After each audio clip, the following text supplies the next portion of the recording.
See.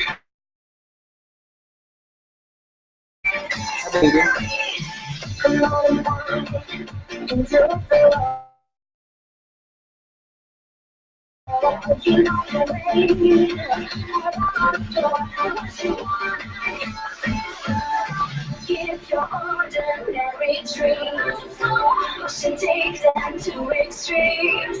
Give what is more strong, it seems. I push until your heart screams.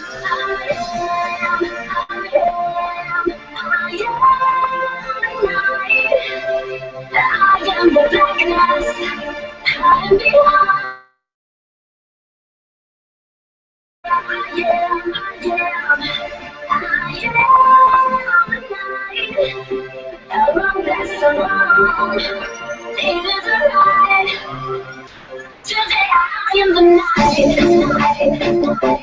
Let everyone else know, grab seats.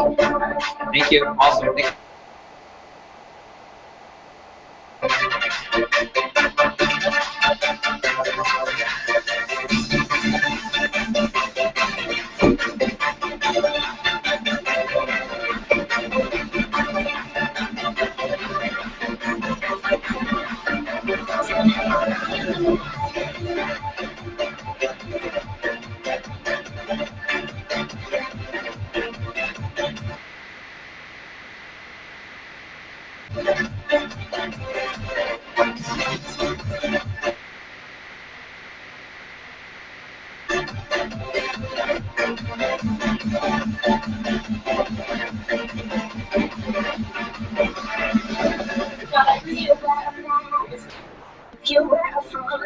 Anyway, yeah.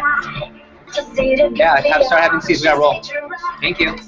She's on a hunt, he's afraid she really wants. Gives your ordinary dream. She'll take them to extremes.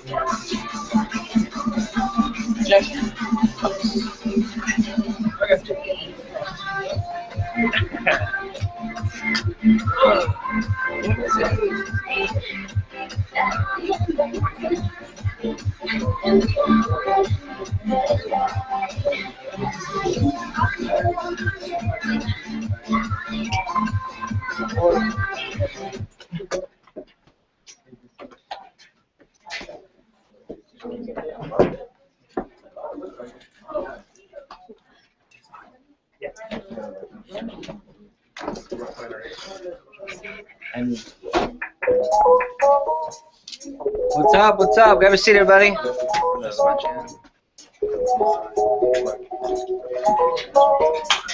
Thank you. No problem. What's up, fresh cut? What's up? Normally I tell you to take your hat off, but not that.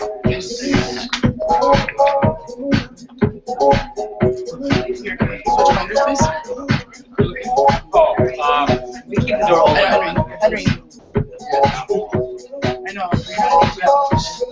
Yes. I'm sorry. Yo, we're gonna be on the live stream. That's true. You sit there. You're not. You sit there. I am. Karina.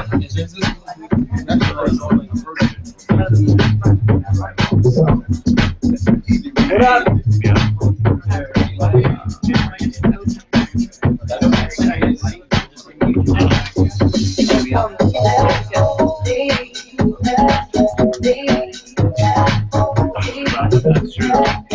Yeah, exactly.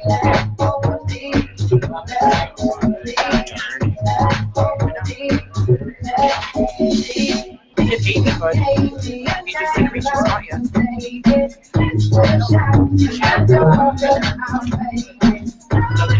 The DJ.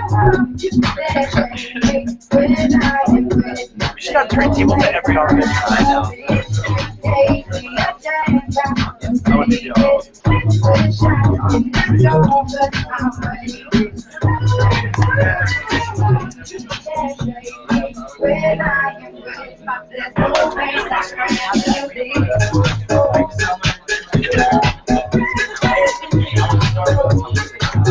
Yeah, keep it. Yeah. Stone cold.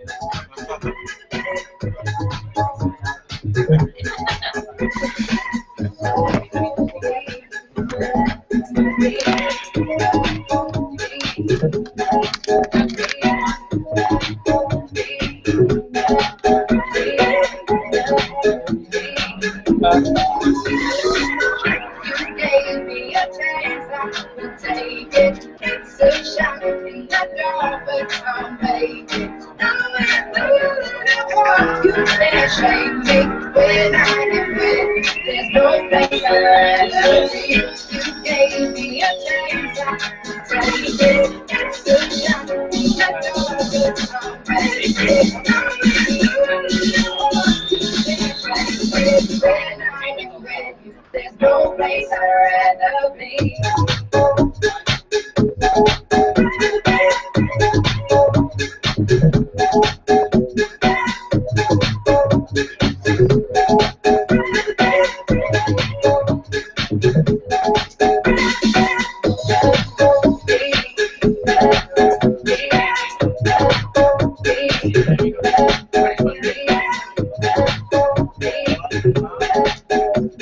I love technology.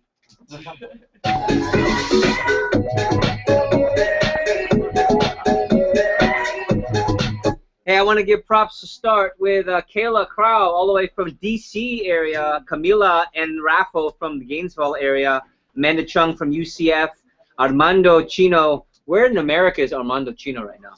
Alabama. In Alabama. Andrew Evans in Tallahassee, and Jarrell Williams in God knows where for linking in. The power of technology, we are broadcasting live, and also the island of Puerto Rico. Puerto Rico, if you could maybe put a picture, comment a picture of the AGL group so we can see what you guys are looking like. We'll start in less than 2 minutes. Next level, get ready.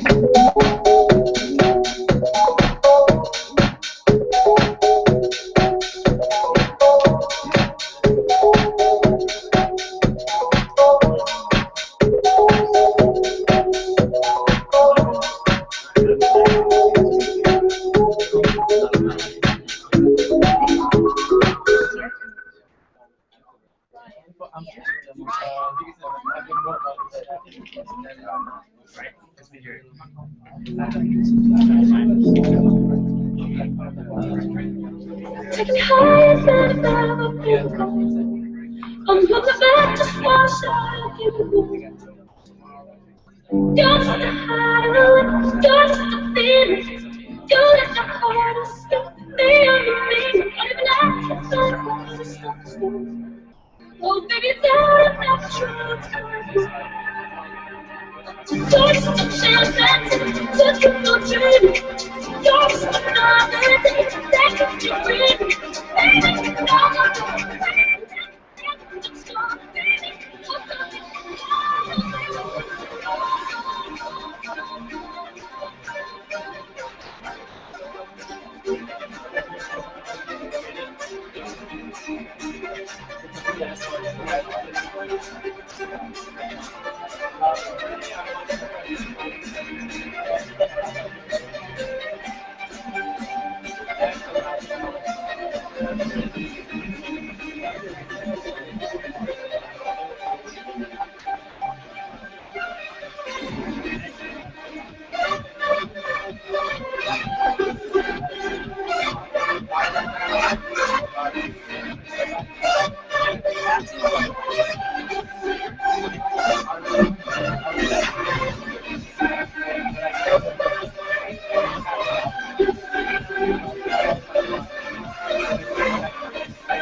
Okay, just to preface how this is going to work, because your division manager is so good with technology. Don't say anything. Yeah. So Normally we do this for what type of moments, everybody? Light bulb moments. We're going to keep the Wi-Fi off for everybody, so if you could get off the Wi-Fi, if you have the code for at least next level. But I'm okay, and I'm going to trust you on this one, that when you guys have light bulb moments, instead of, I want you to go like that, and I want you to post it on the Facebook post, right? Whether it's a quote, something that stands out, we're going to do it for the entire prep. By the end of this prep, we should have like 97,000 comments on this post. We've got, no, 96.5 actually. You want us on our phones? Yeah, well, I'm going to allow you to be on your phones to do that. I'm going to trust that you're not text messaging anything that's not applicable to the prep. I'm going to ask that you're engaged. And here's my thing: if you can't pay attention here and you're off wandering, then it's already going to separate you from everyone else. So I'm going to treat you like I treat the districts. I don't baby the districts. I don't make them put their phones away. I don't turn off their Wi-Fi, because if they're at meetings, our districts rather, they stay engaged with the meeting. So I'm going to give you guys the same opportunity. So when you do have light bulb moments, post them up right on the spot. I will assume that when you're texting, you're not being rude. You're texting a light bulb moment. So here's another thing. It's kind of cool. If you start texting, I should hear a beep, because my Facebook is linked up, so I should hear. Maybe Ricky, if you could, I don't know, on this computer, if you could pull up the Facebook. Actually, you know what? I can do it on mine. Never mind. Yeah, never mind. I got it. Cool. So post any comments or any big light bulb moments. It's good to see those of you that's been since what, SC3. Some of you it's been about an hour, so it's good to see you again. Right? Some of you don't even know who you are. Who are you? I just snuck in. Thank you. You're welcome. All right. 30 seconds.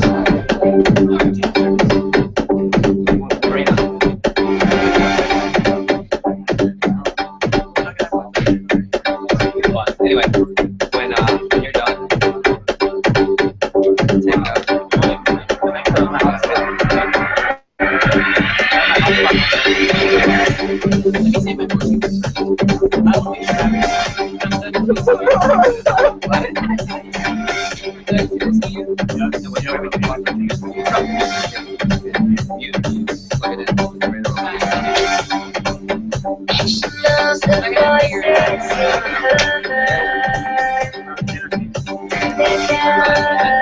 Hey folks, here's FC Slice Club.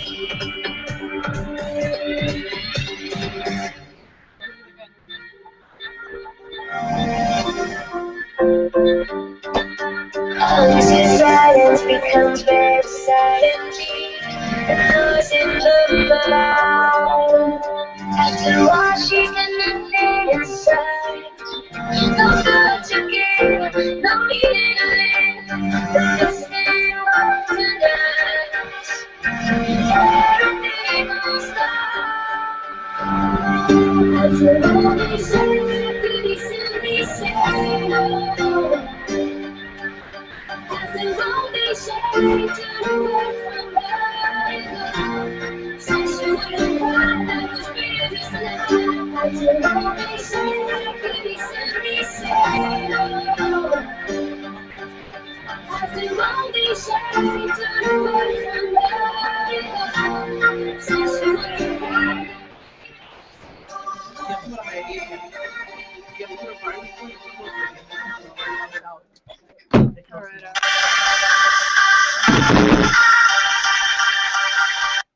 All right. Welcome to the very first AGL session of 2014-15 branch class. There you go, already one light bulb. So before Jeff came up here and kind of kick things off, I wanted to formally, first of all, congratulate all of you on being here. I know there's a mix of next level and first years here. Just know that by being here, you are already one of the elite of the entire Florida Caribbean division, whether you're Skyping in from La Isla or from all around the United States. Props on being here. I know that all of you worked for it. A lot of you earned it. A lot of you, really worked for it the entire summer. Some of you made it like just at the very end, and you barely made it here. But for whatever reason, you are here. There were a lot of people that said they wanted to do this, but they're not here right now. So solid job on being here formally. And I want to give you confidence in just where you're at right now. This is a very important prep because this is the prep that sets the tone.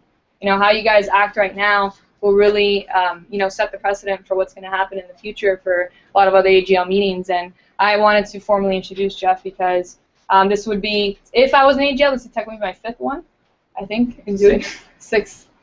technically Fifth for Alex. Sixth, yeah, fifth for Alex. So I've been through multiple AGL, cycles, if you will, and I will say that there's really no one better than Jeff Gamboa. When I first started, he wasn't even around. I had Florida was a division in itself, and there was just such lack of attention, to this area of the state. And it's just cool to have someone that's just not only so engaged and so talented, but someone that's just really fired up.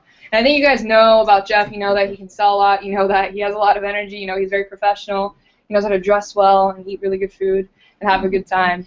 But what's really exciting about this group is now here's where you really get to know Jeff Gamboa, because what you guys have seen so far has just been conferences, and you've seen maybe a few of you have met with him a little bit more in interviews and stuff like that. But now is where you really get to know Jeff. And even then, until you're like a PSM or district, you still don't really even know Jeff. But now you know him a little bit more, which is exciting. And it's cool to see, you guys getting to that next level and really elevating yourself that much higher. So today, make sure that you're taking a lot of notes. Make sure that you're getting the most out of this meeting. And really just how you act today will really, it's kind of like you're always on an interview sort of thing. So just make sure that you never stop being professional, you never stop giving him energy, and just really make the most out of today, because I know he's fired up. Next level, I know he was really fired up today. We had a really good prep. So just make sure we're leading by example, and let's just bring it out the right way. Mr. Right. Jeff Gamboa, ladies and gentlemen.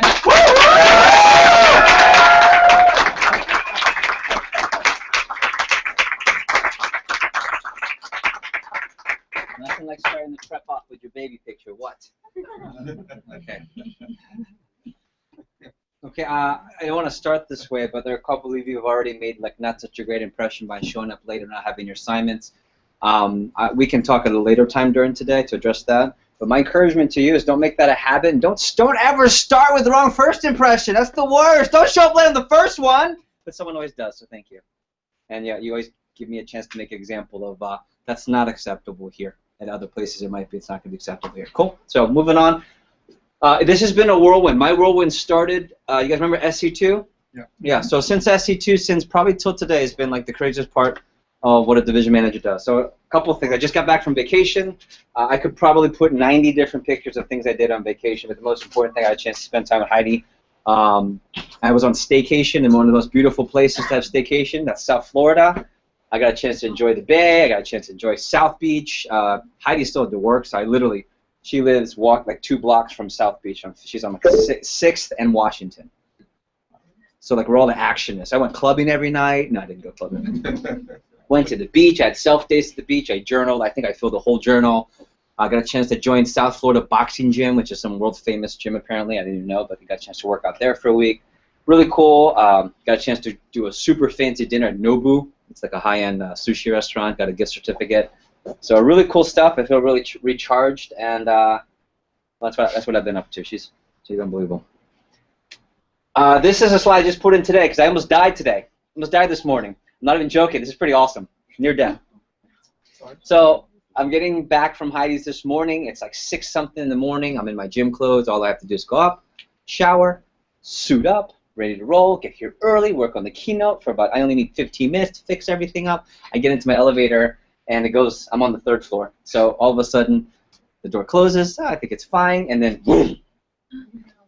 And I don't know if any of you have a fear of elevators or that situation. That's top 3, what makes me poo-poo my pants. Okay? And I can't tell you how nervous I got. I started sweating more than normal. And it got stuck, and then all the lights went on. Mind you, this picture I took not in the state of fear and panic, which I was probably for the first 30 seconds. I really was. My heart was racing. I took this after I knew it was going to be, I think, okay. I think. All lights went on. I opened this box, this call for emergency. Of course it doesn't work, right?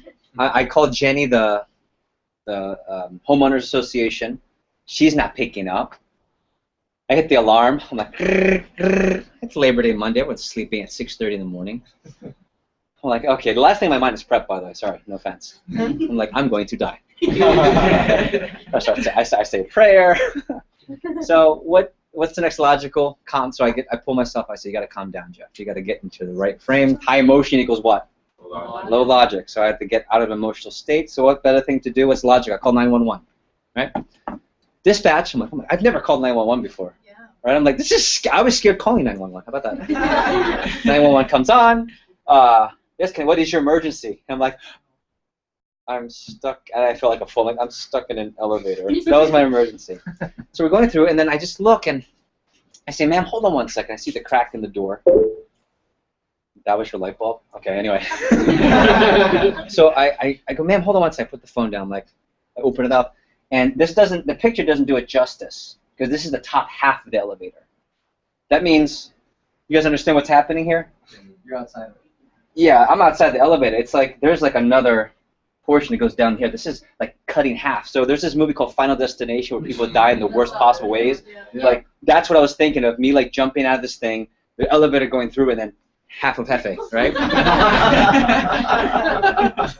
So I say, "Ma'am, I think I've got this figured out." She says, "You're sure you're okay?" I said, "I'm going to get out." She goes, "Sir, that's very dangerous." I'm like, "Oh, great, thanks." She's, "I will stay on the line with you." That's right. I just think so. At the end of the day, I put my bag through it, right? I'm just like, and it's not as dangerous. I'm probably embellishing a little bit, or getting a little exaggeration here, but it was enough for me to wonder, gosh, I could get chopped in half if at the exact moment I jump, the elevator cable would snap and whatever. So I jumped through, and in my head I had this like dramatic, like Indiana Jones through and then roll and then come up and like da, da, da, da, right? I imagined that. At the end of the day, it really wasn't that. It really was this. It really was just. That's it, right? "Ma'am, I'm okay. Are you sure?" "Ma'am, I'm really. You might want to send someone to fix this, but I'm fine." So my lesson this morning is get out of an emotional state. B, sometimes we think it's such a crazy life. I thought I was going to die. Okay? When I first started telling the story, this doesn't do it justice. It kind of does do it justice. It looks like it's an open elevator, doesn't it? It doesn't look like it would cut me in half. So by the time you look back, this emergency is not really such an emergency. That's just a thought. And appreciate what you have, because you almost don't have a division manager after this morning. So cool. I found this quote before we start. A couple of things I think are appropriate. This entire group is going through change. This is now not FC summer, this is FC fall. We have new college students in the house enjoying the excitement of whatever you entail in whatever college entails. Progress is impossible without change, and those who cannot change their minds cannot change anything. So think about where you are right now. What did I say in AGL at SC3? I have no intention of working with you. What does that mean? I have no intention of working with you the way you are right now. In fact, I don't want to. I want to work with the 3.0, the future version of you. And in fact, I don't want to work with the version of you I saw at SC3 about 2-3 weeks ago. I want to work with the new and improved version of you. Keeping that in mind. That would change by the and everything. All these slides I can put up for you. Robin Sharma has a great quote on change. Change is hard in the beginning. It's messy in the middle, but it's gorgeous at the end. And I think about the next 8 months and what could happen. It's going to be hard right now. This transition right now that you're going through, for certain, is hard. And it's going to get messy. And I don't know which one is worse. What's hard? What's worse, hard or messy? I don't know. Messy. Both, right? Probably messy. Gentlemen, you can loosen your ties because it's hot, right? So, change is hard in the beginning, messy in the middle, and gorgeous at the end. You should want the harder route, and that's what we're here today doing. And I want to mention that as we talk about why we're here on Labor Day, while all your friends are on the boat at the sandbar, for some of you. Okay. A common theme that you'll hear at the next prep often is, are you the type of individual who's going to be magnifying problems? I think, Ricky, we spoke about this. Are you a problem solver or problem reporter? Or magnifier? That's the worst. I was kind of a problem magnifier this morning in the Indiana Jones scenario of the elevator. At the end of the day, it's really not that big of a deal. Or are you the problem sweeper? You sweep it under the rug and just push it to the side and don't deal with it. Both of which I would say have really trivial consequences for you, and consequences you probably don't want. But think about that as you go through AGL, even from the first day today, some of the decisions you're making. One of the things I'll be doing, this is an old picture, a real old picture, like 2 years ago, I think. Oh no, this was 1 year ago. And lessons from the Gamboas. This time of the year, I usually visit the family. I didn't this year. We're going to be taking our first our full family vacation with every sibling, mom and dad, in over 24 years. In about 2 weeks, we're going on a weekend cruise out of Miami, which is easy for me, right? I just want to share with you a couple cool concepts that I think will really apply to AGL. And just like when those of you that run a branch office or run a district office, you should run your office the way that you want to run it. And I run it like the way I was raised. Run everything you feel and hear is the way that I was raised from these two mofos, right? These two crazy people. And the first thing I'll share with you from the Gamboas that I want to share with you that's really applicable to FC is the concept of team. Now more than ever, there's the concept of team apply to what we're doing. From the FC hats and logos to secret handshakes to anchors to things that we do together, but taking pride in the team. And that's the great thing about a team sometimes. The great thing about a team is that not everyone buys in, but you don't have to. But if you're on the team, isn't it great? Anyone been part of a team and you believe in the team? And that's something we emphasize. This is 2 Thanksgivings ago, I believe. This is an example of the Gamboa team where we dress up in our Ravens jerseys before the Ravens game because it's great to be unified. I said this a couple of years ago. If I could, and it was in the budget, I would buy an FC team travel bus, like an NBA team. And I would buy like tearaway uniforms. I would have like warm-ups. You get to the conference with like FC red and logos, and you take it off, and then you're in your suit, right? I would do that. I'd buy everyone duffel bags. I'd buy everyone their own locker, and it would be like this unified team concept. Because to me, I get strength and power from team and unification, and the Dale Fuego cheers, and even trainings be on the same system for district managers and so forth and so forth. This is a quote from the head coach of the Baltimore Ravens the year they won the Super Bowl, and something that in some way, shape, or form I was always raised from my dad, and I want to share with you is that the way we're going to carry ourselves, like my family, is modest in speech but superior in action and performance. Don't talk a lot of mierda. We're not going to, I should never tell you what you have to do. We're not going to talk a lot of mierda. We're not going to talk any. No smack talking. We're not going to rest on our laurels.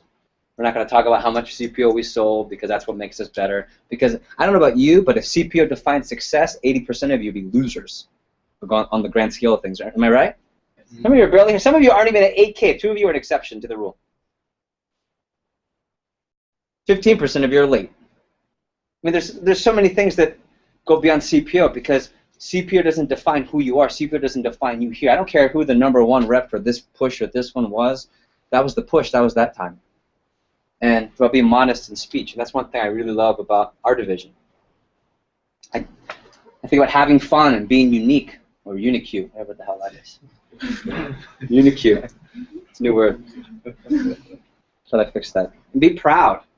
This is the same Thanksgiving where the siblings, all the brothers, we all decided to go up into our respective childhood rooms and find the worst possible outfit that we willingly, with our own accord, bought money and spent money on. Okay? This guy's a doctor now.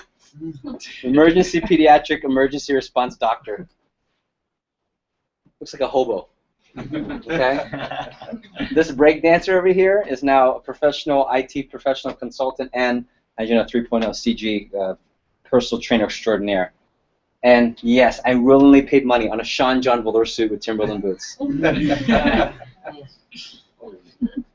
And my sister, if you're wondering, she said, I refuse to do that. There's no way I'm doing this. So be unique, be proud. We are different. We're a different team, but we take a lot of pride in it. How it now affects later. This is one of my favorite stories. You've heard this. If you've been in AGL, you hear this every single year, but I'm pulling it forward. This is one of my favorite traditions in the Gamboa household. This is the blood pressure contest. As you know, you may not know, my father's a physician, he's a doctor, very, very well-to-do physician in Baltimore, and he lost both of his parents to hypertension, high blood pressure. So it's in the family. As you know, that's a bad thing. So one of the things, because he's so, I guess, nervous about this growing up, he always took our blood pressures during the holidays, and we would make it a contest. It was never a penalty. It was always who could have the best blood pressure. And I remember one point in time, my father came up to me, took my blood pressure, and he took it. Took off the stethoscope, just kind of like dropped the blood pressure instrument. Looked at me like, and I knew that look. And he goes, Jeff. My heart dropped, started beating. He goes, didn't say anything. I went on this spree, like from that moment on, I mean, I got healthier. I started working out a lot more. I stopped drinking as much, a lot of different things. Okay? Came back, I think it was like 3 months later, 4 months later, took the blood pressure. My dad took it, he's like, wow. Like, puts it down, starts smiling. He goes, whatever, it's like 100/70, some stellar blood pressure. I go, see, Dad, remember the last time how bad it was? He goes, oh no, it wasn't bad. I just wanted you to work harder. I said, why? Because it was actually average. I just wanted you to get better. But you said, he goes, I didn't say anything. He's a good doctor. This is a couple years later. This is Billy, my sister's boyfriend, who I believe soon to be fiance at some point. And this is one of his first family gatherings. And this is such a great picture because this is the doctor, the son, now taking the doctor's blood pressure for the first time. This was the first time ever someone took Dad's blood pressure, and that wasn't Mom. So that was kind of an iconic moment. There's me, probably about 25, 30 pounds heavier. There's my sister-in-law now, my mom. And this is a great story because Billy gets his, and everyone's going around, and Billy doesn't think his is going to get taken. And my dad goes, Billy, you're up next, buddy. Billy goes, oh, okay, well, Dr. Gimbo, I had Chinese food last night, a lot of sodium, so watch out. My dad stops. He takes his stethoscope. That's what he does. He takes the stethoscope off in a dramatic fashion. I've noticed that. That's his go-to move. You know how I sweat? He does that, right? So he takes it off, and he goes, Billy, almost as if to say, silly boy. He goes, Billy, it's not what you ate last night. It's not what you ate last week. It's what you ate 4 or 5 months ago and what you've been eating for the last 4 or 5 months that will show what that shows up on this, right? So now affects later. See, everything you do now, I would argue between now and Thanksgiving, you will tell the tale of your summer next year. I will tell you that. It's not what you do. Oh, I somehow got a branch. Well, let me cram in my training in February, March. If you're just starting to get serious February, March, good luck. So now it does affect later, and I'm going to show you a video in a second that really says that. A dear friend of mine, I talk about the wedding list. This guy's going to be at my wedding one day. His name is John Broman. If you don't know him, you should get to know him. If you do know him, you know what I'm talking about. I asked him about having children. I asked him, so what's the most important lesson you can teach me as a parent and as someone who's married? I asked him for marriage advice. I asked him for how to raise kids, how to raise a family. This was 2 years ago, and he said, easy, Jeff, 2 words, be flexible and engaged. And I think that's one of the best tips I can give to you here in the first session of 2014-15 AGL School. By the way, congratulations. Be flexible and be engaged. Be flexible, and by the way, we will flex you almost to the point of breaking, but you will not break. I'm telling you, and you'll come out stronger, faster. Be flexible and engaged. Remember this from SE3? We already have examples of people leading with the feeling, and we do every year, by the way. You guys know the 10-80-10 rule? There's 10% of people in this room and on broadcast who are so far on the negative track right now, it's like, I would say, of that 10%, 1% of them is probably done with this whole process. The other 9% are salvageable, because every year we have people that go through this. 80% are kind of in between, and then there's a good 10% of you that are leading by example, and you've made a decision to be here. So be careful, be aware. They say the most powerful person is the self-aware person. Be self-aware of where you're at. So with that being said, welcome to AGL School, and we're going to go lightning quick, and I'm not going to get everyone in the room. Believe it or not, we used to always do what you appreciate for the whole AGL team. It's too big to do that, which is a really positive problem. So I'll take anyone that's compelled to show what you appreciate. Next level, even first years, we'll take like 10 to 15 of them. And let's just start off. And Elisa, if there's anything compelling you want to share, you can put that on the Facebook. So who'd like to start? Any next level? What you appreciate, Alan? I appreciate seeing the culture that we have in this room. Everybody's buttoned up, ready to take notes, ready to learn, ready to take the most out of the meeting here. Good. I appreciate it. Thanks, Alan. I appreciate the opportunity that most of us are getting that not a lot of people our age can get. I would say most people your age don't get. That's right, for sure. Charles Stewart. I'm appreciative of the person that I will become next upcoming months, and I'm just appreciative of having an opportunity, like he said, just to be in this room, being surrounded by a whole bunch of motivated 19 to 25-year-olds. Yep, I love it. And 20. Yeah, definitely the opportunity and the personal growth is definitely really Okay, good. Margarita, thank you. See people grow up and go with them. For people who just started out, not getting the part of campus, just to being here. Is anyone here, you interviewed someone who's here? Yeah. Isn't that cool? Raise your hand. I'll say it again. Are you here and you've interviewed someone who's in here with you? That's got to be gratifying. All right. Other appreciations? What do you appreciate? Eisman. I appreciate the circle of influences we're exposed to here that really just make it better people. Yeah, I agree. Me too, man. and I'm the division manager. T.I. For me, I would say just looking at the future of the division and seeing everybody take charge of their future. Yeah, I appreciate Tori. If you don't know Tori was with Cutco. That was the last. When did you leave? 2005. Left us in 2005 as a DMC when he was graduating from Clemson University. The Clemson. There you go. The Clemson University in the old rightful glory days of the ACC. Anyway, graduated. He was a DMC. Left the company. Has gone on to, first of all, create a family. Had his child. Just for, how long ago? Last month. Yeah, a month old child. Yeah. Okay. I love it because it's a half mixed baby, so I can appreciate that. I have a wonderful wife, Heather. Has a career as a GM in his other industry, which he can talk to you on the break. But he's coming back as a district manager candidate. He's looking to transition by May. We want to have him come back to Cutco and open up a district organization with us. So he'd be really someone cool to talk to about why he's back here, because he's not like the college kids. He's not like you guys. So, Ricky. I appreciate doing today what others won't, so tomorrow we can do what others can't. Yep, I agree. Sacrifice now. Alex. I appreciate the power of 1 year, just seeing the group that we have in NLG, coming back and giving it a second shot. So I really appreciate that. Yeah, I'm going to recognize you guys in a second, but I appreciate NLG. And who's in NLG? Isn't it great to see this group? Yeah. Last year's AGL, the first one, was the first 2 rows, including NLG here. Now, there were people that were broadcasting, and I'm just telling you right now, this was the row of people who were live, maybe 5 more people, and there were a handful of people broadcasting. We now have, I want to say, in excess of 25 plus people Skype broadcasting in, and over 40 people here. We're about 70 deep versus 37. It's pretty cool. It means bigger, larger growth. Erica. I appreciate our division. We're a group of such powerful young adults, and I just couldn't stay away this weekend. That's right. So you have to come back. I love it. Daniel. What's hot, I think, is that just to figure out a quote, I'm trying to say, when a group of people that believe in the same thing reunite to take part in the same thing, amazing things happen. And definitely excited to see what's going to come out of this team meeting, because we're all here for the same reasons, to grow. And definitely. That's it. I'm excited to hear if you're on Labor Day. I'm excited to express labor for you, if you will.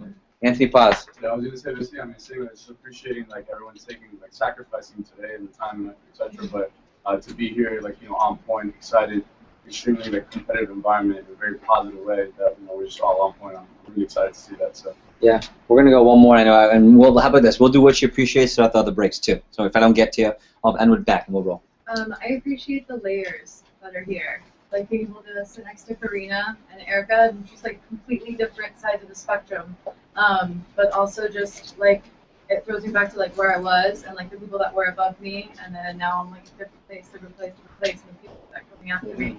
Makes me excited to see a year from now. And I think, the layers of it. And this is kind of a sidebar. It shouldn't have sidebars, but I'm gonna do it. So for Beck and Karina, I think the 2 of you out of everyone can appreciate this group the most after being here since I started. Since the beginning. Yeah. Oh my God, it was crazy. It was so different. It was so different. Like this one, we had 6 to 8 people late last week. When we first started, 6 to 8 people were late. We wouldn't start the meeting. Yeah, we couldn't. There was no meeting. Our next level group, we didn't have it. We had 3 people because there was no one next level from the year before. I didn't even know how to use Keynote at the time. Do that. Hey, welcome to AGL School number 1. Official. SC3 is an AGL session, but this is the official AGL session. So congratulations. And 2002 is when I ran my first AGL session. So this is my 12th cycle, 12th semester, if you will, grooming and having the responsibility of developing young future leaders. So it's my honor, my privilege to be here. I can't tell you how great this is, and I can also tell you that the culture here is unlike anything else. The culture in FC is unlike anything else. And culture will eat strategy for lunch. What you don't know, culture will make up for. What you're deficient in, culture will make up for. What you're nervous about, culture will make up for. But you play a role in the culture. Don't forget that. I want to thank the district managers that are here to help out when they don't have to be here. I want to thank Karina. I want to thank Mary Lou. I want to thank our district office manager in Miami, Anthony. I want to thank our pilot sales manager here in Fort Lauderdale, Ricky, for playing a big role. I want to thank Beth for preparing her thoughts that she's been preparing every single session. I want to thank our next level members. And I want to thank myself for kicking ass today. So, no, I really am going to. Infectious enthusiasm for growth and leadership. That's what we're here to do with Labor Day. And I'm going to reference that. I want to start off with a few key concepts I think will really kick off not just today, but AGL session in general. The concept of the light bulb. We own it. We should patent this. We can't. We can't patent light bulbs. That'd be awesome. We'd be rich. Okay? But we should really, I say, within the Cutco culture, the light bulb moment is an FC-ism, isn't it? And take pride in that. We're going to FC-ism. We're going to light bulb all day today with the Facebook post. We're going to light bulb all through this management training. But I would encourage you to bring a lot of energy. How does this work today? This prep only goes well if you get involved. This prep only goes well if you answer questions. This prep only goes well if you take from this. This prep only goes well if you take the leap, technically, right, and figuratively. This prep only goes well if you believe it'll go well. Why do we have this prep? Because we want to create circles of influence, as you already know. And this is from our great our president on the West Coast, or Vector West. Bruce Goodman said, you will typically shift the CPU of the people you talk to most. So the smartest business people and people of life, which I believe all of you can and will be, here in this room, are the ones who are going to be most selective and most protective of the circle of influence. The circle of influence, which I can share with you, is a big, very important part of not just here, but in life, where you learn to intentionally select the people you're going to spend time with. I shared with Next Level Group, Andrew Smallwood is a district manager right now. He sent me a text where he basically said, I've cleared out my favorites on my phone, I'm starting over, and I'm only going to add the 12 people I would want to talk to the most in my life. Cutco and non-Cutco. I said, this is a man, young man, who's going to have a tremendous life with us because he does this. And I'm honored to say, he said, you're one of the first people I thought of. I said, you're right. Good choice. I want to share with you on a personal note, you should do this, what did I say? You should do this both business and personal. I want to share with you a very close personal circle of mine. This was actually Wednesday. Where are my Miami people? Anyone familiar with Miami? Grove, Lulu's in the Grove? Okay, so this is Lulu's in the Grove. Yeah, great restaurant. Across the street from Green Street. Whew. Karina and I have many meals there. So let me give you the version. This is Mike. He's from Baltimore. I only met him here and didn't even know him, but we met at a Ravens bar watching the Baltimore Ravens. We come to find out that his best friend, who is his best woman, he didn't have a best man, he had a best woman in his wedding with his wife Kay, is my brother's ex-girlfriend of high school and through college. And we all know each other. We went to the same high school. We went to the same retreats, and that's like my brother. So he's from Baltimore, and he knows Marcus through her, through work, and Marcus is from Michigan, knows Marielle, and whose boyfriend is a DJ at Club 50 in downtown Miami, blah, blah, blah, DJ Sandman, under DJ Irie. You know who DJ Irie is? It's his protege, all this crazy stuff. Bottom line, we're all a bunch of transpoints, but none of us are from Miami. And somehow, by the fate of whatever crazy universe or God or whatever religion you believe in, we've come together, and we intentionally meet every month. And when we miss a month, we double up and make the next month even better. We have what's called we do Fam Jam. I named it, by the way. Fam Jam, which is essentially a family dinner. It's either at someone's house or once every few months we splurge and we go to a restaurant. And what we're trying to do, and I talked about the concept of circles of influence, and it's interesting because I started sharing, well, here's circle of influence. And Heidi goes, may I? And Heidi explained circle of influence to everyone. I was like, man.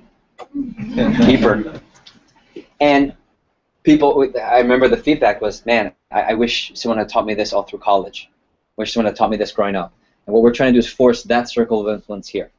I want to say thank you to the Next Level group. You guys are that influence for this entire group. If I could have our Next Level group stand up, just so you're aware, these are the individuals who've gone through Next Level before in some way, shape, or form. And I just want to say, if you're seeing someone stand up, this is someone you should really get to know. Take note of, someone who can help you, someone who's been an assistant manager, branch manager, district manager, now. Former district manager candidates, soon-to-be districts. These are people that make a big difference. So if you would, join me in giving them a big round of applause and a thank you. I appreciate it.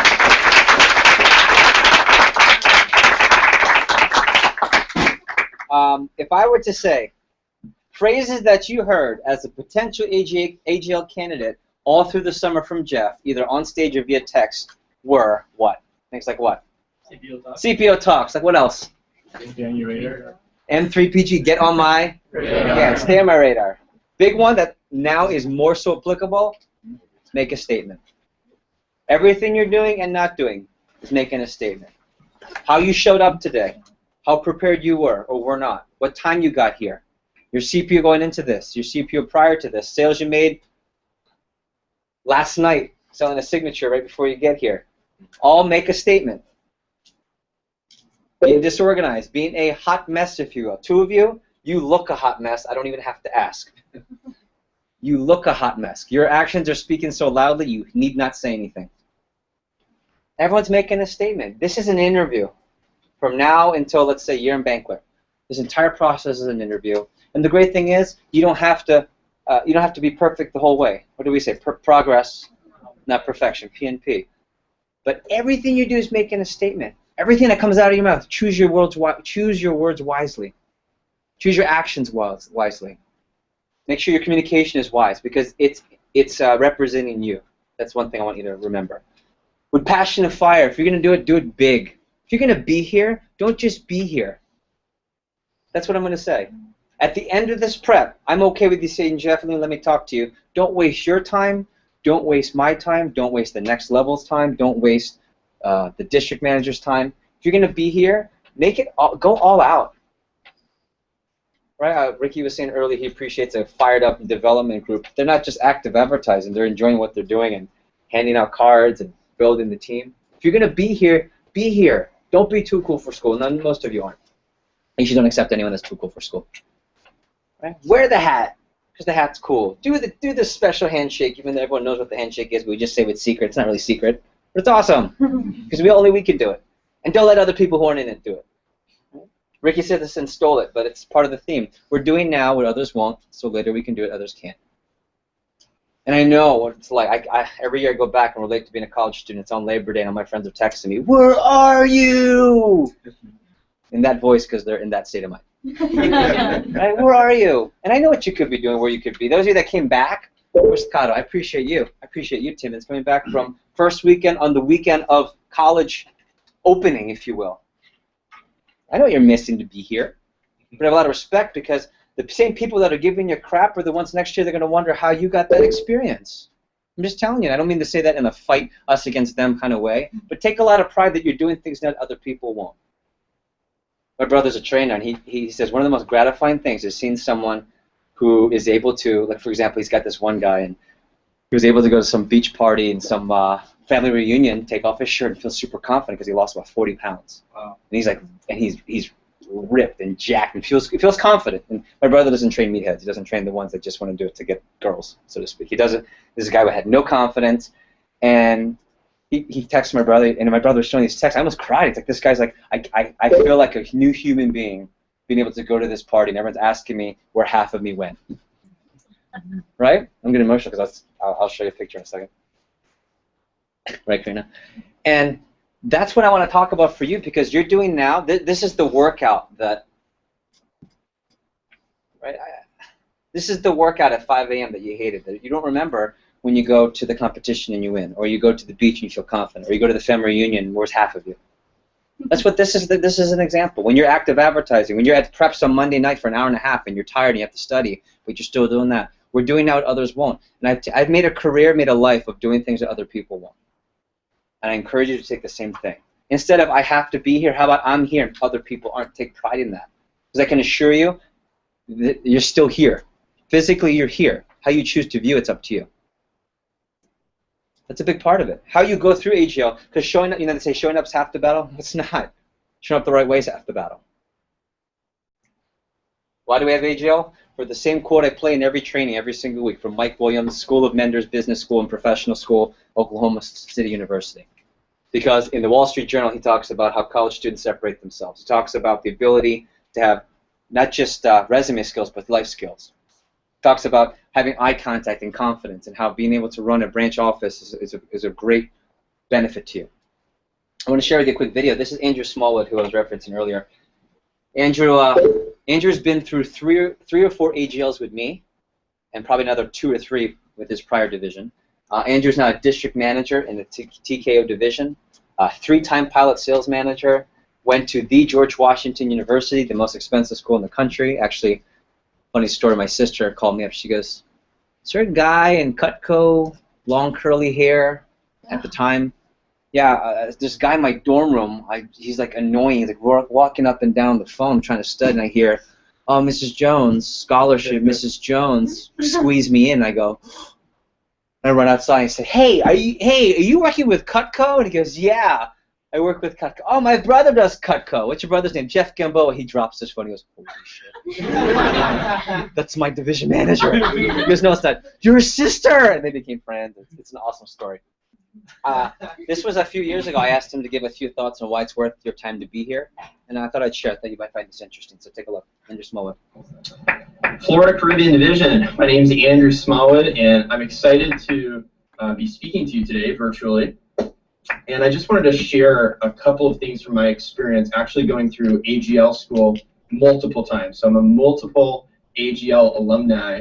And what's great is every year I've benefited. The first year I went through, I really benefited at a high level, and I was taught things like situational leadership, which at my school, which is George Washington, $50,000 a year, private institution, they spent an entire week in my leadership class talking about situational leadership. So I can quantifiably say that Jeff Gamboa has taught me thousands of dollars worth of information, and it's tens of thousands of dollars that he's taught me over a couple of years. And I'm so appreciative and grateful for what I've learned through the program. One thing I will tell you is that I did take full advantage. I was aggressively pursuing growth, as they say. I was not just completing assignments at the minimum. I was doing my best to exceed assignments. And Jeff can tell you about my first management prep.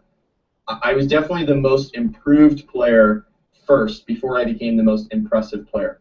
But regardless of where you stand as far as your level of experience, your current level of skill, some of you may not be even in AGL school and you're watching this because you're a potential candidate. What I will tell you is that this program, to put it in perspective properly, is equivalent to getting an offer, full scholarship to attend a top leadership program, a top business program, essentially a watered down MBA, in a top opportunity like that in the country. And you've got an opportunity to do that here, and essentially Jeff Gamboa has handed you a scholarship to attend and participate in his program. And if I know anything about Jeff, he will perform at an even higher level when his students in front of him are engaged at the highest level. So my encouragement to you as an individual and hopefully as a team is to fully maximize your opportunity here, to fully engage in the management training and seek to squeeze all of the juice out of it that you can, because there's so much value to be taken away. And the final thing I'll share with you is that, well, I've gotten 6 credits for my management training that I've gone through, which has helped me towards graduation. And I've gotten all these other miscellaneous perks, like books that I read that were required for AGL school that were also required for classes, and I only had to read them once. I had little things like that I was constantly picking up that were so applicable back and forth to what I was doing. I would say this: if I never submitted a letter of intent, and by the way, the value of your training goes up significantly once you do that.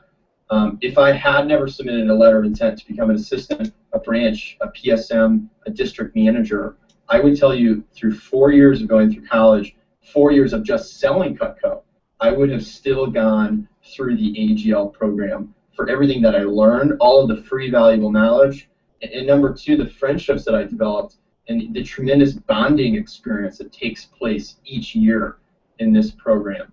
And if there's anything I can do to help you all in your pursuit of moving forward and developing yourself as a leader, let me know. I'm happy to do it, and so happy to give back to a person, Jeff Gamboa, and a program, the AGL School, that have given me so much and helped launch me further and more and at an accelerated level towards the future that I want. So hope you all are well. Hope to meet you at some point, and take care and have an excellent summer or year. So just some thoughts from someone who's gone through it multiple times. You've seen me put up LOL, not LOL laugh out loud, but leaders, legacy of leaders. And I can't wait. I mean, how many of you were here last year? Where are my next level members? So now you're the ones influencing. Who are the new Darios of this year? Man, who are the Darios of this year? Oh boy. Oh boy. Right? Who are the Daniels of this year? Who are the Muxas of this year who barely got into AGL and all of a sudden committed, got a letter in, and they're in a branch in Puerto Rico? I think that's awesome. Who are the people you can relate to? And next level, don't think that you're above, because some of you need influence too. There are next level people here who need other influences. I speak to you often about the 3.0 version of you. And I want to give props to the original Mr. 3.0. That's my brother. This is one of his old promo pieces. This is like 2 years ago. But, and if you followed my brother, he doesn't even look like this anymore. This is the pre-macro, and what his new thing is now is about enjoying food in a different way. He's got a completely different shaped body, and it's pretty awesome. This is pretty stellar as well. And I just want to share with you, when you strive to get the 3.0 version of you, it's such an amazing feeling. And sometimes you don't even recognize the previous you. Who can relate to that? You don't even recognize, not physically, just in general, you don't even recognize the previous you. So ironically enough, of course, right before AGL school, it's the day before, and Heidi goes, yeah, I was looking through your cousin's Facebook, and I just saw some really interesting pictures of you. It's really, can't believe that. I'm like, really? Which ones? And she said, yeah, babe, you're like 40 pounds heavier.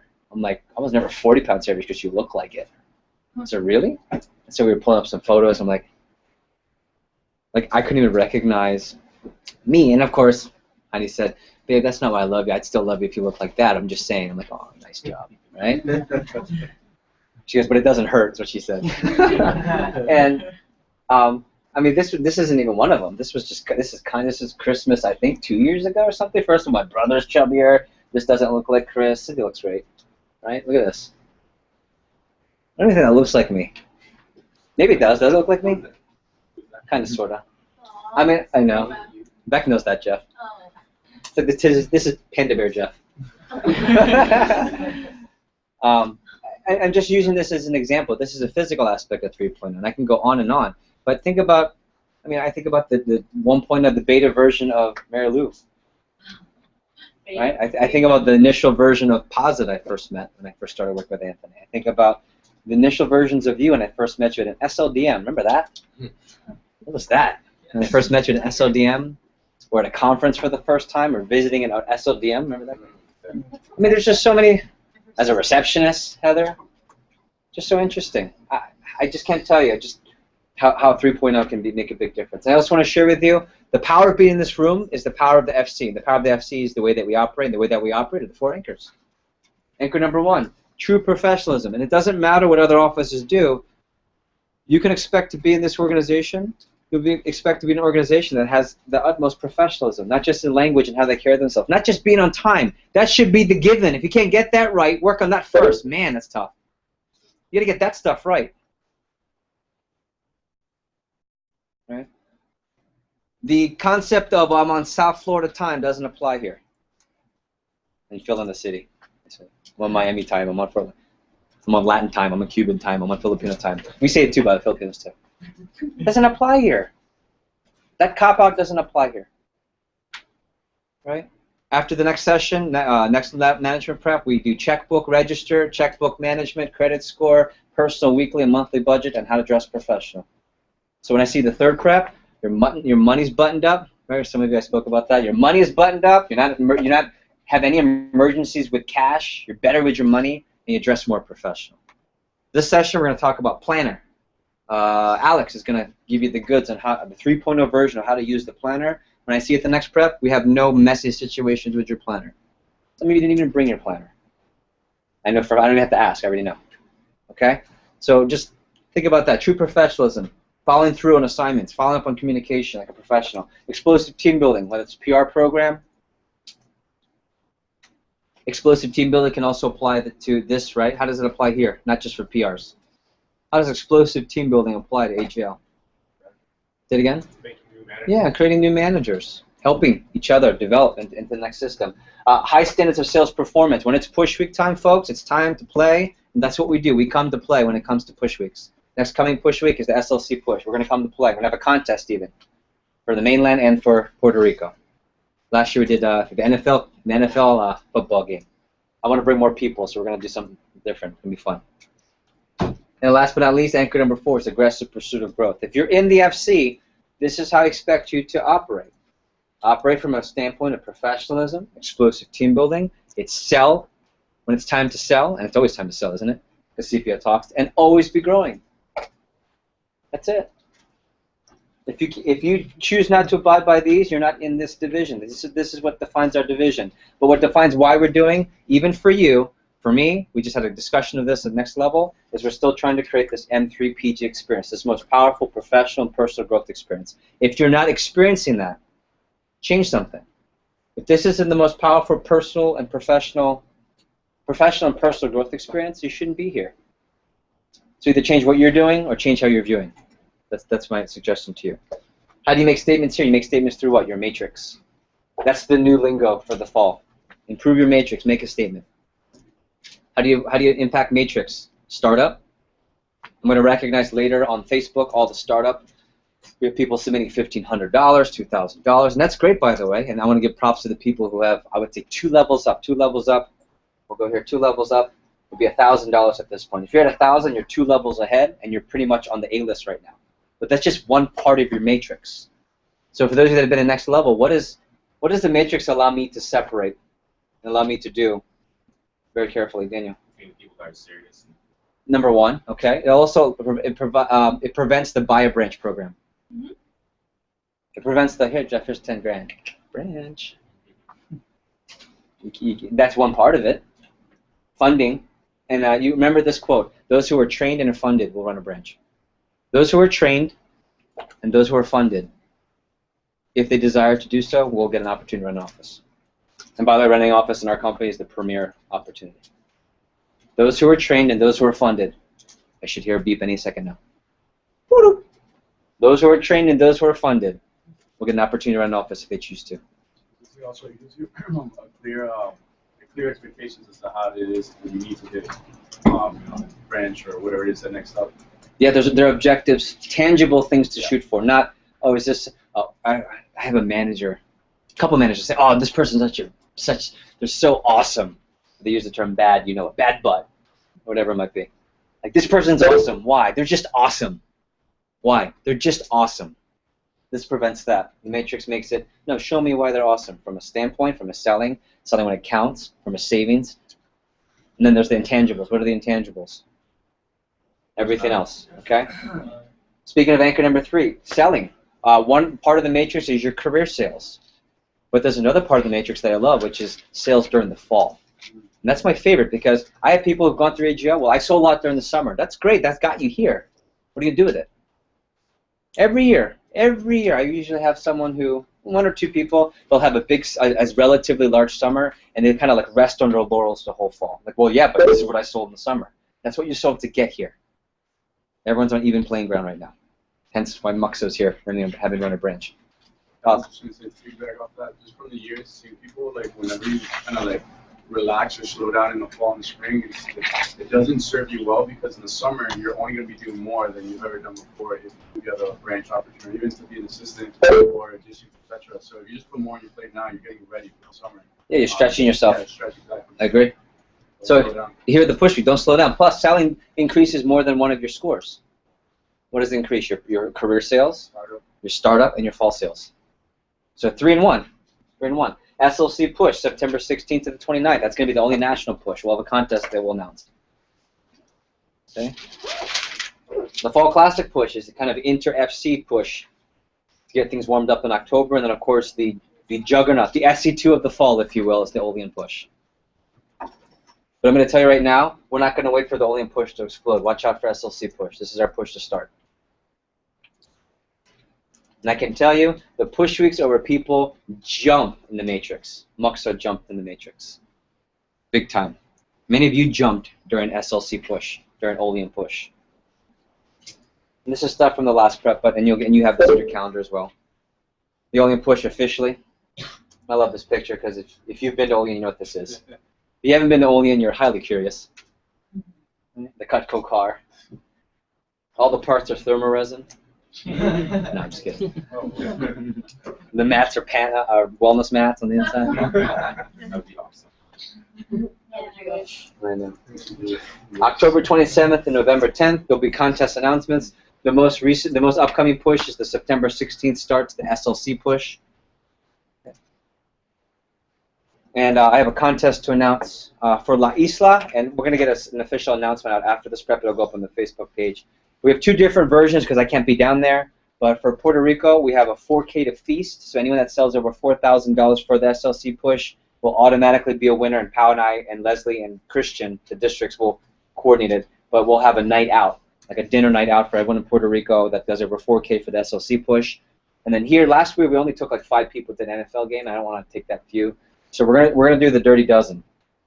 And the top 12 people, I'm going to give specific, you have to be over a certain amount, but our top 12 pushers for the SLC push over a certain amount, we're going to, I tried to find the biggest venue where I could bring the most people. We're going to go to a Panthers game. We're going to get like box seats at the Panthers game.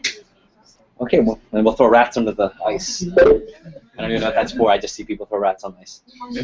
So we're going to do a Panthers game. I'm going to get announcements out, but we want to make it worth your time to sell. And I can also tell you the people who won the contest last year all had fairly, I would say, pretty awesome falls for SLC. Any questions or comments? Plus, as Daria can tell you, Alan can tell you, it's fun to get time. Yep. Yeah. Okay. Ricky was there. Right. PRs, that's a big part of it too. This is just a friendly reminder. There's a PR contest for you guys in the month of September. You get 3 qualified PRs. You get your Beats by Dre. I see personally I would never spend money on Beats by Dre. I know I have them. I didn't spend money on them. So this is the type of thing I would hope after AGL you would willingly spend money on this. Win it for free instead. Okay. Another friendly reminder, PandaCooking.com is just really cool and awesome, and get on all your orders because it'll benefit you later on.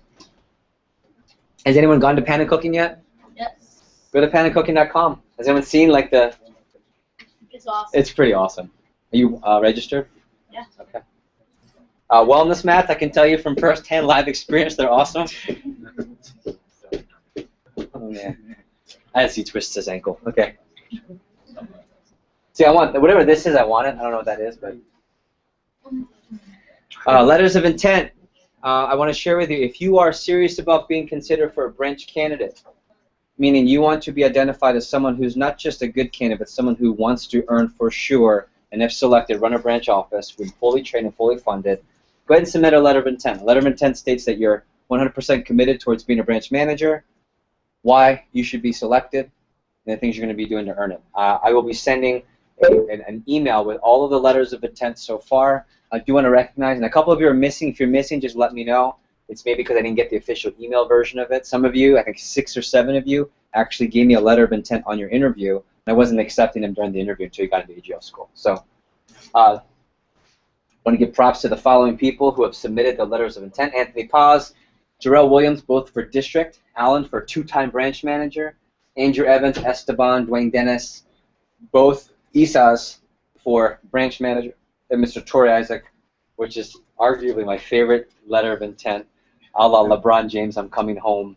It was awesome. I'm gonna actually send his by himself. You should just read it. It's really cool. It's really cool what it did. And then from the first shoe group, Rafael Mendez, Charles Stewart, Delani Degebo? Jibo. I like it. Nothing but a G thing. Yeah. All right, you've heard that before, I'm sure. Jibo, Erica Timmons, Callie Fox, Shayna, Louis Jean, Heather, Familetti. I keep messing up. Brian Garcia and Kevin Tato. These are the letters of intent. Does anyone have a letter that was submitted but it's not on here? Okay, make sure you send it on email, and if I didn't get it, it's probably just got mixed up in the mix. And if you're planning on submitting one afterwards, get it in sooner than later, okay? I'm also not asking just to submit a letter, just to submit a letter. If you're submitting a letter, it means it's making a definite statement. Last few things, I want to talk about the concept of point A to B. I can do this on the board.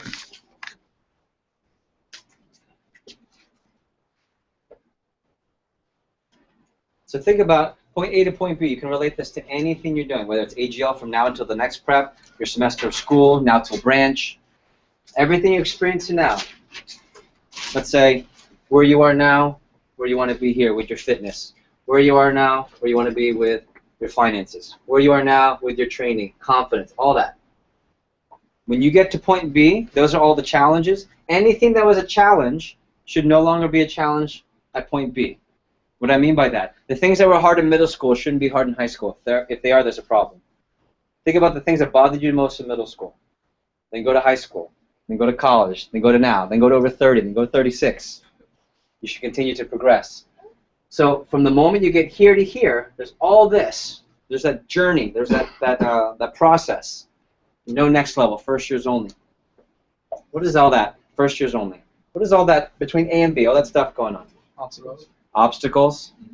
What else? Speed bumps. Speed bumps, challenges. What else? Difficult pain. Adversity. Adversity. That's where you Okay. grow. For next level, for our sake, or what's this called? Crazy. Crazy time. Transition period. Yeah, transition. It's crazy time. You're gonna go through crazy time. You can't get to the next point without a crazy time. It's like trying to get fit without working out, or getting bigger muscles, if you will, without working out. Doesn't work. There's a science behind it. So I guess in one way I'm saying what? Pain is inevitable. Another way I'm saying is that when you get to this side, here's what's great. You'll feel accomplished, but then all of a sudden, damn, another thing pops up. And then you go through what? Another crazy time. That's part of what this is. This is what we call situational leadership. I'm not going to cover it right now. This is what Andrew mentioned on his video, but this is a high level from the Covey Company. Anyone familiar with Stephen Covey? Situational leadership is a matrix that has to do with where you are in the dynamics of a new situation. In English, the short version is that for you to go through this process, there is a portion of time where you're going to be, those of you that have been through this, stage one is going to be what? High excitement and commitment, low knowledge.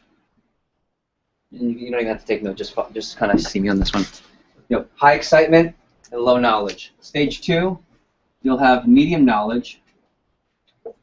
Your excitement drops. Stage three, what happens? Your knowledge increases and your excitement varies. Then stage four,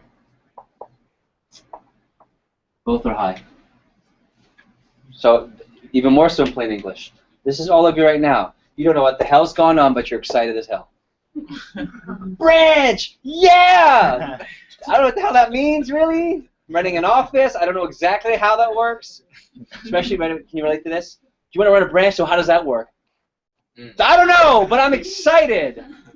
Raise your hand if you tried to explain, you really figured out you really couldn't explain everything. You couldn't explain the training, you couldn't explain everything. Where is AGL school? What's the address? It's not really a school, though. But, okay, this is all of you right now. Once your knowledge starts to increase a little bit, your commitment and your excitement will drop. Psychologically, statistically, not even your choice. Not even your choice. This is the weed out course in college. This is the organic chemistry to pre-meds. This is the stage that we're all going to be. By the way, easily, just so you know. Exactly. This is the stage where most people who don't go through, let's say, an AGL school, who don't have an aggressive pursuit of growth, this is where Vector 21 comes in versus a normal 21. Because we already know you're going to go through this. Then when you get here, your knowledge goes up even more, and your excitement, your commitment varies depending on where you're at. So what are some lessons, just from that, what I said, what are some lessons from that, NLG, which can really help out here? What are some things to anticipate and to be wary of as you go from, let's say, point A to point B? This is crazy time. So I guess the first thing I want to say is you are going to have a time where you feel like maybe this wasn't for you. You're going to have a time where you say, you know, maybe I just want to sell. You're going to have a time, and by the way, I have to say this in lieu of 3 conversations this week. Some of you are going to think I'm talking about you, but just about you, I'm not. This goes for managers too. This goes for DOM, PSM, district manager, branch manager. This goes through division manager. I go through these things. So pause, give me one thing. Do that kind of case scenario? Sure, yeah. In other words, what are some strategies to handle crazy time between 8 and 14? One thing first off to know is that like if anything's difficult in life, you're gonna want to quit. If it's easy, then you're not gonna want to earn it. You're not gonna appreciate it in the end. So if it's difficult, Last part, you're not going to what in the end? you're not gonna appreciate. You're not going to appreciate in the end. Yep. Keep on. So it should be hard. You shouldn't want to quit. Just like any of you have been through the summer, etc. Pushes everything performance. So that's number one. And then knowing that, like really knowing that it's normal. And then the next step, I feel, it's going to be leaning onto your circle of influence, whoever's above you and who's been through it before, kind of talking to someone else with higher level of knowledge or wisdom in that kind of case scenario. Yep, I agree. So have circle of influence, Ricky. Yeah, picking up piggybacking off of what Paul said, circle emphasis I think is one of the most important things. If you're not feeling it, or if you're not as motivated as you were before, talking to someone that's mentoring you or someone that's above you, and letting them walk you through what's happening, because it is normal and a lot of us go through it. And the second thing, and this might be harder for other people than others, but being self-aware, I think is really important. Training yourself to realize that, hey, I'm not in the right mind state right now, and I'm not feeling it, and let me realize why I'm feeling this way, and what got me to this Can I use a real quote from the married guy here, the happily married guy? It's easy, right, being married? Piece of cake. I wouldn't say that. Yeah. Okay. You have fighting strategies. You have not fighting. You have argument strategies. You have conflict resolution strategies. You have in times of high stress strategies with Heather, right? Yes. And you guys have agreed and communicated. Okay, when it goes down like this, babe, because it's good now. Yeah. When it's not going to get like this, let's agree that we're going to always talk to each other like this. Right? Like for me and Heidi, she doesn't like to be pushed. I like to push. It's a problem. I realized that in one of our situations, I like to push you guys. So I tried it once with her. It didn't work so well. It didn't work well at all. But now we've had those conflicts. The pause said we anticipated. So next time a situation came up, I didn't push. The next day, oh my God, it was, you would have thought I bought 9 dozens of roses and showed up and bought her something. You would have thought I just had an amazing day with her. She said, you just really approached that situation the way that made me feel comfortable, and I got like a 10 times better girlfriend, and vice versa. That's kind of this situation, right? I will go back and forth. Next level, Kobe. I was going to say that now that you know that you're going to have a time where you're going to want to quit, kind of like establish some kind of ritual or habit. Like last year, I remember I submitted my letter of intent to go district, and the next week I had one of those months where I wanted to quit. And but I already knew that that was going to come with it, so I'd already established a good circle of influence, and it's a really good time to kind of figure things out for yourself. Where pick up a journal it out. Have like your letter of intent, have the reasons why you wanted to do this thing in the first place by you, because if you don't really have that solid why or reason, it's really hard to let other people give you that reason. So it doesn't matter if you have a circle of influence, because they can tell you how awesome you are, how great you are, but at the end of the day, it's just a pump-up speech. At the end of the day, you're the only person that can remind yourself of why you want to do it. So the circle is awesome for the feeling, but for the motivation to keep for the decision, working, if you will. The decision, right, needs to be there at the end of the day. So yep. You got to establish that fact. I would say for those of you who find it like it's kind of a pattern in your life where you start something new, you're excited about it, then you really can't finish it through, or you just find it difficult to kind of complete something. You're like, I was so excited about this, and now I'm just not. Okay, I'm going to start something new. I find it hard to finish different tasks like that. I would say now that you're aware of this, know that this is applicable to absolutely everything in life. And just because you're not as excited doesn't mean that you don't want to do it. I think mentally people think, oh my God, I'm not as excited about it. I'm not super hyped up. I must not want it anymore. Yeah. And it's not. It's just hard. So that's the time where people quit, a time where people move on. But it's like knowing, okay, that's not what that means. That just means I'm in a transition period, and I have to push through that in order to get to the other side where I will be as excited. You just kind of have to fight through that. There's things you're supposed to not like here, by the way. AGL doesn't mean flowers and it's birds and singing and everything's positive. That's not what AGL school is. That's not use a relationship, right? You're just so excited. You don't really know them that well yet. Then you get to know them a little bit more. You're like, eh. But see, the only way you're gonna find out if they're good is if you push through that to see what's happening when you get to know more about them even more. And it might not work out, but you can't make a full assessment until you get here. Visually, I'm trying to show this to you. I could explain this, but visually, I just want you to see this person might not be for you, this significant person you're dating. But until you push through this and get to know them a little bit more, it's not fair to say yes or no. That's great. Okay, it's the same thing here. The same thing here. Pause. I think something also fair is even in within an argument or anytime you feel like anger or anything in general, that simple concept, right? You count to 10 before you continue speaking or acting or whatever. It's just realizing you're being emotional. So kind of take yourself out of the situation in case scenario, and then actually think logically. That's easy. That's an easy way, think a way to think about it. But the doing part is the hardest part. For sure. Yeah, right. High emotion. What drops? Logic. That's for you science freaks. It's the limbic system. Your cortisol increases. Your stress is high. So you can't think because cortisol is a fogger. It fogs up your thinking. For me, I would say one thing to keep in mind when you have tough situations, whether it's Cutco related or outside of Cutco, is keep your perspective. And what I mean by that, keeping your perspective, just kind of step back and say, okay, what am I frustrated about? What am I having a tough time with? And then taking that perspective, so what I do is think about somebody you admire, whether it's an athlete, somebody in the service, and just take a step back and say, hey, I admire this person because of blank. What did this person go through to get there? And they probably went through something that was 10 times heavier than what you're going through. Yeah.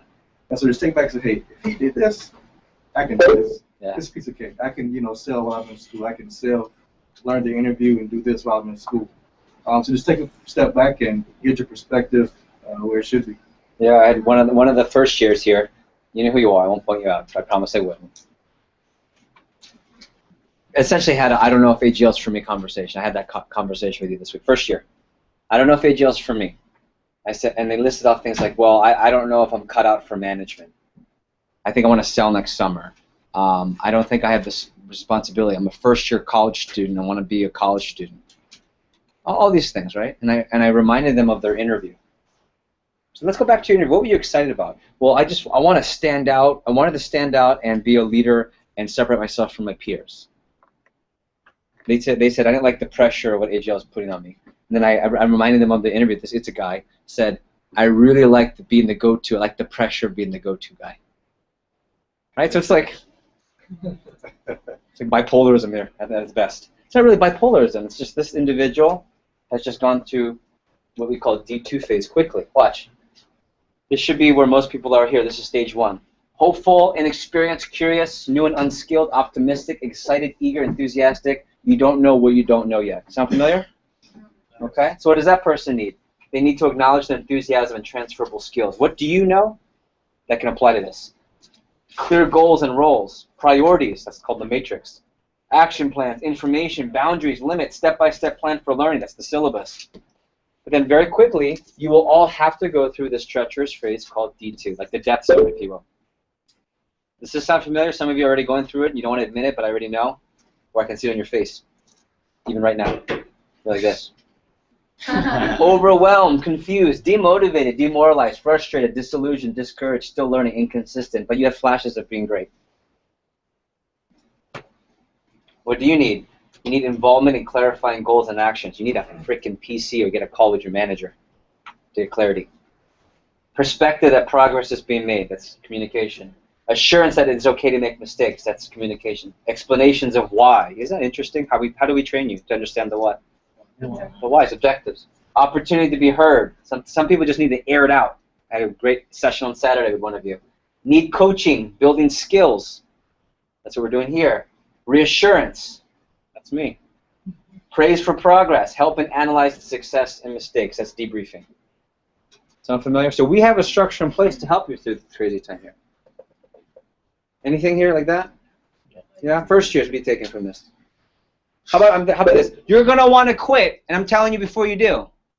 So don't quit. Because you're just prematurely making a decision. What is it? A temporary decision? Don't make a permanent decision on a temporary action. No. Don't make a chicken pot pie. What? don't make a temporary. I got it. No. Don't make a permanent decision on temporary motion. Don't wait, what? I got it. Don't make a permanent decision on a temporary motion or temporary situation. I think this kind of goes back to, I think a lot of you can relate going into day 1 of training and see people not come back on day 2 and then not come back on day 3 and advanced training at AT2, and those are the people that give up on themselves or didn't feel confident, and it's just the whole emotional roller coaster. And this is exactly what it is. And having the circle of influence with those people that probably had friends that said that job's not going to work and this and that. And just know that you guys have a humongous support structure here of people that really care about you. Yeah. And you wouldn't be here at this point if someone didn't motivate you and push you to there. Yeah. So just hold on to that person tight, and you're going to have an awesome adventure with them. Yeah, I have a question. All my next levels, raise your hand. Half of you are sitting here going, yeah, these kids need to learn that. So do you, sucker. for round 2, for round 3, for round 4, for round 17, 18. You don't think I go through this? I go through this all the time. Believe it or not, there are times I've wanted to quit in the last 3 or 4 years, believe it or not. But I think Ricky said you have to be self-aware. So I know when I go through this, I know who my circle of influence is. I know who I have to call. I know what I need to do, even scientifically, like I just showed you. What I need to do, what I need to not do to push through from point A to point B and crush crazy time. Because when you crush crazy time, what a feeling it is to be on top and just own it. You make crazy time your bitch, is what you do. Don't put that on Facebook. You can, if you want. Right? Make crazy time your bitch. That's respectful. That's right. Hacker number 1, but whatever. For effect, for emphasis. That's what I want to share with you. Because there's nothing like overcoming a challenge. The most powerful stories are those of you that go through the heaviest D2 phase in the next 3 to 4 weeks, and you overcome it, and in the next prep you're like, yeah! It doesn't matter! Because at the end of the day, it really doesn't matter. Cool? Last few themes. Don't let anyone out-prepare you. You don't have to write these down. I'll say these every prep. Don't let anyone out-prepare you. Don't let anyone out-prepare. It's okay to be out-executed, but don't let anyone out-prepare you. You can control preparation. You might not be able to control execution, and there are certain things you can't control. What's my favorite prayer? God grant me the serenity to accept the things I cannot change, the courage to change the things that I can, and the wisdom to know the difference. There are things you can't impact. You can impact this bad boy. Give up who you are for who you can become. 3.0. I don't want to see this on September 20th, next prep. I don't want to see you anymore. I want to see the next version of you. I want to see the 3.0 version of you. I have no intention of working with the old version. This is part of D2. You will feel incapable all the time.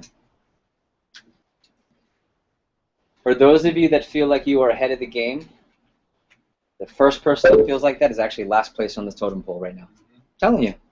Especially first years. Any first years like, I got this? Oh, man. If you know what that means. From my Jewish brethren, you may not know. Right? You will feel incapable all the time. You will tell me you want to quit. You will tell me you want to quit all the time. That's okay. The best part is someone who owns it. Man, I just feel like I want to quit, but I want to tell you ahead of time so I can get through this. Nice. That's the best one. Yeah, I'm going through D2. It sucks, but I'm going to make it love it. You can say that. You can actually say that to me. I won't get mad because I said it. Jeff, I need your help. I'm a little stressed. I need to make crazy time my bitch. Okay, let's talk. Whatever's making you most insecure, work harder on that. Money stressing you out, work harder on things to fix that. Selling, by the way, helps most of these. Whatever's making you most insecure right now about this whole process, work hardest on that right now. One thing I'll also tell you is that confidence is found through action, doing, being, acting, progression. It's better to move forward and fail and stumble than to sit here and plan and wait. Ready, aim, fire is not as good as ready, fire, aim right now. Ready, aim, fire is not as good as ready, fire, aim right now. Just fire away. You're going to hit something, I promise. You might hit the wrong thing. That's okay. And I just added this. This is 3.0 version of this slide. The solution is almost always more communication. Almost always. Hiding from communicating will very rarely help you. Exactly. Right? Solution is always almost communication. In a marriage, this, business relationship, friendship, partnership, we will let everyone else think about what they're supposed to do while we simply are doing. While other divisions are thinking about the plan, we'll be 3 steps ahead having done. It might not be pretty, by the way. It's going to get messy, but it'll be glorious at the end. Promise you. And last but not least, you're from the FC, and that means something. It means something different. It means something to be proud of, and if you don't feel proud of it, then reevaluate. Stop there for a second, and we're going to take a quick stretch break. Immediate feedback. What are you taking from this so far? We're going to take a quick. We're going to call a little bit of an audible. We're going to stretch, come back. We're going to watch a video and dive into Mukso and Ricky's talk. So quick takeaways. Next level first and first years. Go ahead. So. I think an observation in D2, something that's important so that the situation is the box. That's because you're going to go through a lot of adversity, but there's not anything that you can just like script out and have ready to say. Like, the situation is the boss, but you become the boss in that situation. Yeah, the situation is the boss. well, I put in my planner this pretty schedule, and I was supposed to work out here, and this is what I was going to study. Good luck!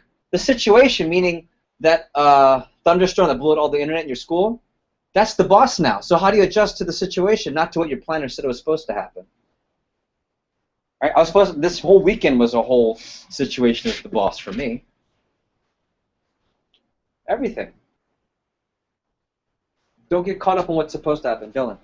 Whatever's stressing you out, push yourself the hardest in that now. Yeah, that's it. There's no growth in your Comfort zone, yeah. Comfort zone, there's no comfort in the growth. That's it. Michael, I like how you said the communication is always key, because I remember going through crazy time like during SC3, and I just communicated myself with Daniel Crozzo, and he just told me basically what I needed to hear, reevaluated my goals, and helped me get through it. I like it.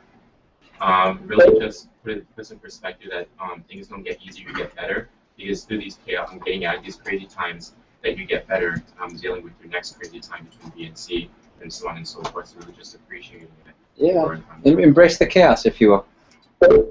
Just letting us know, I guess, so we can prepare ahead of time for everything that's coming, and just so that we can reevaluate and step back when we're in those positions. Just getting the advice from people that have gone through it, being able to see next level members like, yeah, I've been through crazy times, still in it, still going through it. I can tell you now with my 13th time doing this, 13th time in a row, that there's not a situation you have that I haven't dealt with.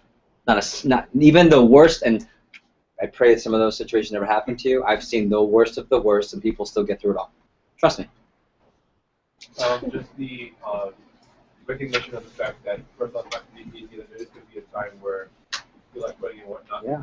That reminds me of a quote where it says that nothing worth keeping comes easy. Yeah, of course. A smooth sea never skilled the sailor. A smooth sea never skilled the sailor. How do you get a good sailor? You put him through rough waters. Him or her. Ricky. If you don't feel pain, that means you're not growing. Yeah. It's really important. Pain is good. Good. It shows me that I don't have to be embarrassed or afraid of the struggles that I'm going through now. Yeah, there are 8 of you that came in here wanting to quit already. You just got the D2 a lot faster than everyone else. You'll get over it. Like you know my life every year. I like my vacation. I hate my vacation because it's timed at a time where I really need to take it at that time to recharge, but it's timed at a time that AGLers go through D2. Right? So I get all these calls. I get district manager candidates. I get in the past and currently I get with PSM, district manager candidates, branch managers, anything AGL or above. Calling me, I don't know, Jeff. It starts with that. I'm just feeling blank. You already know where we're going on that conversation. This is how I feel. I was talking to Paz about this, and Paz is like, we were talking about a conversation.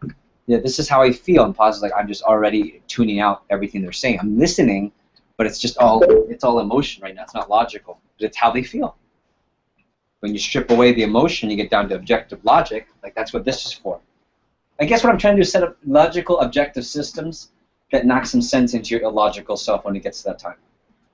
Right? So we'll go 1, 2. Just to say something about what you just said, about you getting texts and stuff while you're on vacation, like, never just text Jefe, like, when you're low emotion and, like, in D2, like, I need this, or I feel like quitting. Like, never do that, ever. Like, please just text one of us first.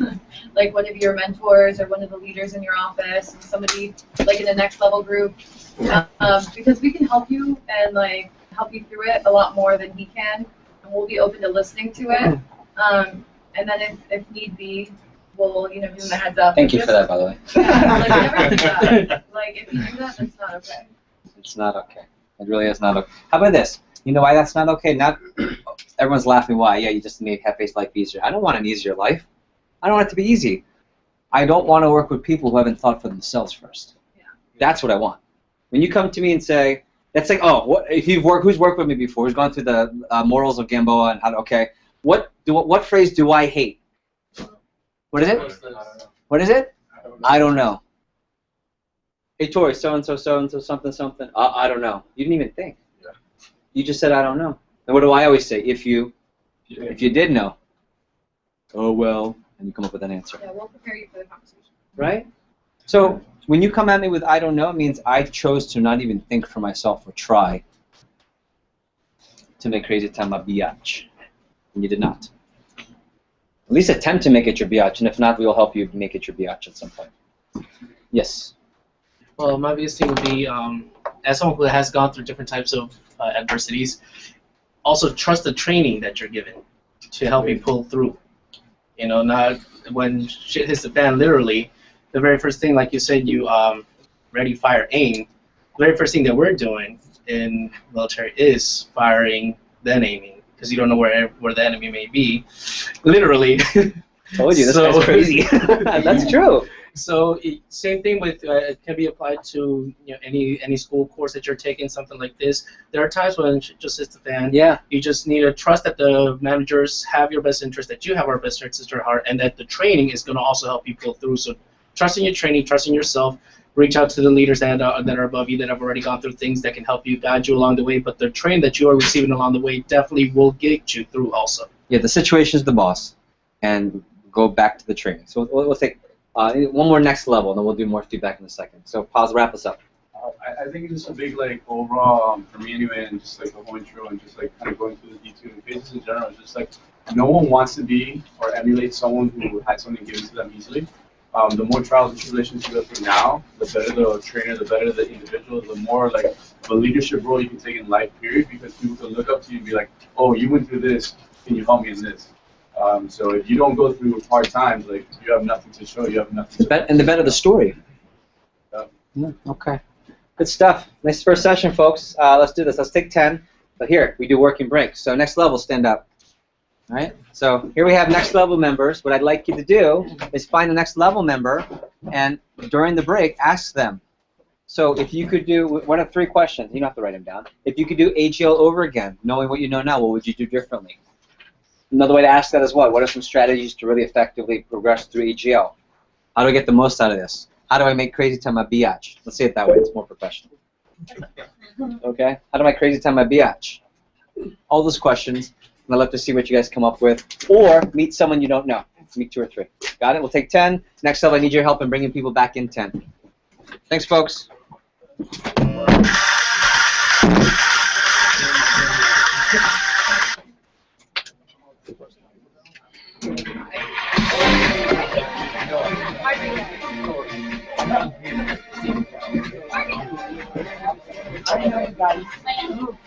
Maxo, can I see you, please?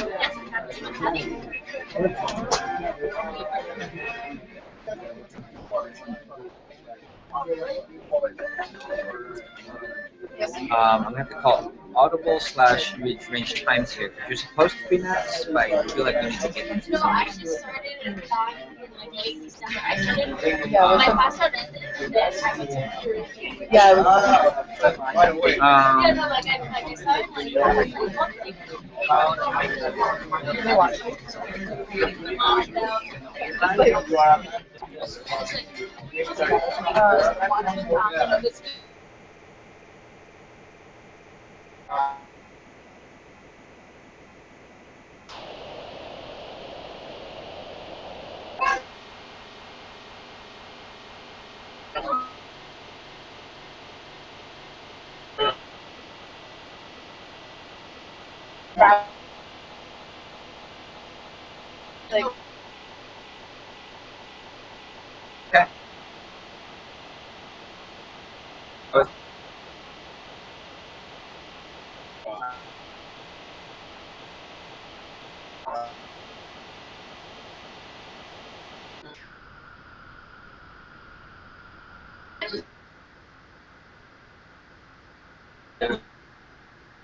Stop.